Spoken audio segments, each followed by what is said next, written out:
नमस्कार साथियों, मेरा नाम है नितिन और आप देख रहे हैं मेरा यूट्यूब चैनल बहुजन क्रांति स्टेटस। साथियों, 29 मार्च 2024 का दिन भीम आर्मी चीफ और उनके चाहने वालों के लिए बेहद खास रहा है, क्योंकि आज Bhim army chief advocate Chandrashekhar Azad ji को नामांकन प्रक्रिया के बाद चुनाव आयोग ने उनका जो नामांकन है वह स्वीकार कर लिया है और अब नामांकन खारिज होने जैसी कोई समस्या नहीं है। दूसरी खुशखबरी ये है कि जब चंद्रशेखर आज़ाद जी को केंद्र सरकार ने Y+ की सुरक्षा दी और नगीना लोकसभा में अपने चुनाव प्रचार के दौरान भीम आर्मी चीफ के साथ वो सभी सुरक्षाकर्मी साथ नजर आए।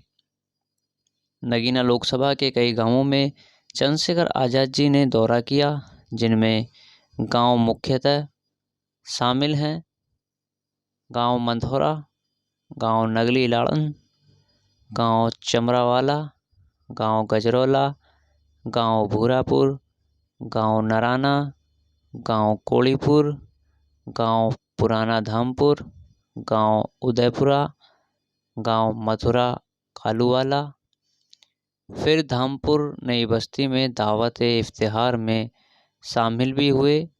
उसके बाद गांव मौजम्मुपुर उर्फ हिमपुर, गांव शोहारा आदि गांवों में चंद्रशेखर आज़ाद जी और उनकी टीम ने प्रचार प्रसार किया। साथियों, जब चंद्रशेखर जी के साथ वो सुरक्षाकर्मी साथ चल रहे थे तो एक अलग ही माहौल देखने को मिल रहा था। साथियों, चंद्रशेखर आज़ाद जी ने वहां जनता से क्या संवाद किया, आइए आपको सुनाते हैं। और इस वीडियो को लाइक, शेयर और चैनल को सब्सक्राइब जरूर कर दें। धन्यवाद। तो सबसे ज्यादा हमारे समाज के लोग उनसे कहते हैं कि काशीराम ने अपनी नौकरी तो छोड़ दी है और ये हमें मालिक बनाने निकला है, ये तो बेवकूफ हो गया है, ये हमें बेवकूफ बना रहा है। लेकिन काशीराम साहब भी नहीं रुके। फिर एक समय आया कि काशीराम साहब के आंदोलन से इतनी ताकत बनी कि राजकाज भी हम पे आया, डीएम एसएसपी भी हमारा बना, पटवारी सेक्रेटरी भी हमारा बना, गांव में प्रधान से लेके बीडीसी जिला पंचायत भी हमारा बना, जिला पंचायत अध्यक्ष मंत्री संतरी भी हमारे बने और फिर उन्होंने हमारे लिए काम किया। लेकिन अब वो भी चले गए 2006 में।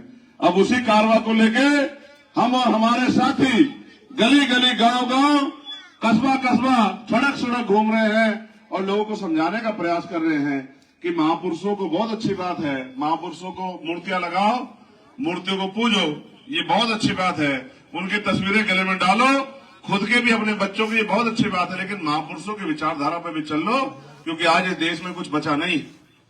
इस देश में बाबा साहब अम्बेडकर हमें शिक्षित होने के लिए कह के गए। आप मुझे बताओ, आप अपने आसपास देख रहे होंगे आज सरकारी स्कूलों में कौन सी शिक्षा मिल रही है? जब हमारी नींव ही कमजोर होगी, जब सरकारी स्कूलों में पढ़ने वाले बच्चे कमजोर होंगे, तो वो फिर नौकरी रोजगार कहां करेंगे? वो तो मेहनत मजदूरी करेंगे। और ये तो हमारे साथ सदियों से चला आया। जब भी हमने अपने पैरों पे खड़ा होने का प्रयास किया, तभी दुश्मन ने हमारे पैर काटने का, हमारे सहारे खत्म करने का प्रयास किया। आप ये देखो, आपने बाबा साहब अम्बेडकर की मूर्ति लगाई, लेकिन सोचो बारिश पड़ेगी तो कैसे बचाओगे बाबा साहब की मूर्ति को?